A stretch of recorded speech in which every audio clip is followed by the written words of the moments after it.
وقال الذي آمن يا قوم اتبعوني أهدكم سبيل الرشاد يا قوم إنما هذه الحياة الدنيا متاع وإن الآخرة هي دار القرار من عمل سيئة فلا يجزى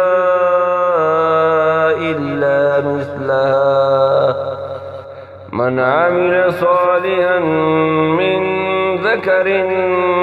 أو أنثى فهو مؤمن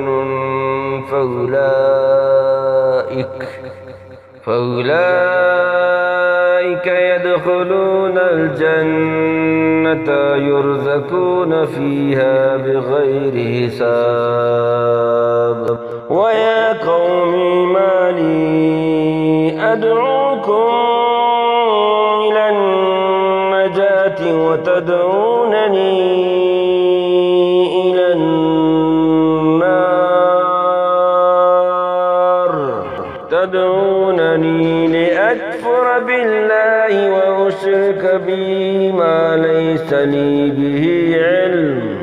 وأنا أدعوكم إلى العزيز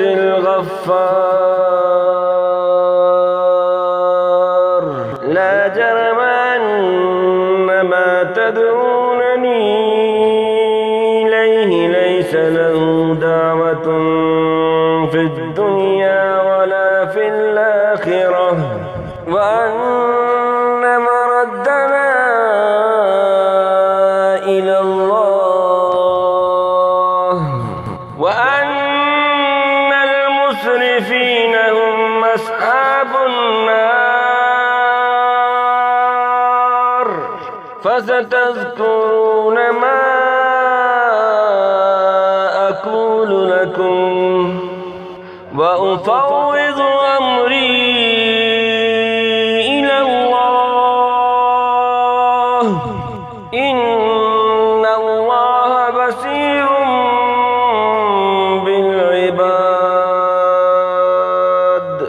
فوقاه الله سيئات ما مكروا وهاق بآل فرعون سوء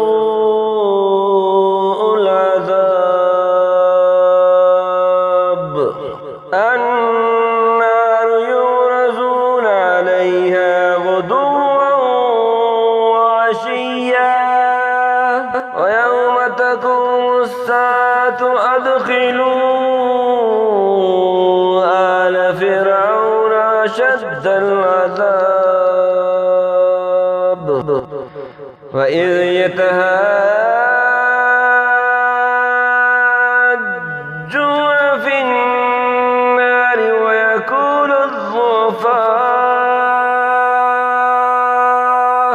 ويقول الضعفاء للذين استكبروا إنا كنا لكم تبعا فهل أنتم مغنون عنا نصيبا من النار قال الذين استكبروا إنا كل فيها إن الله قد حكم بين العباد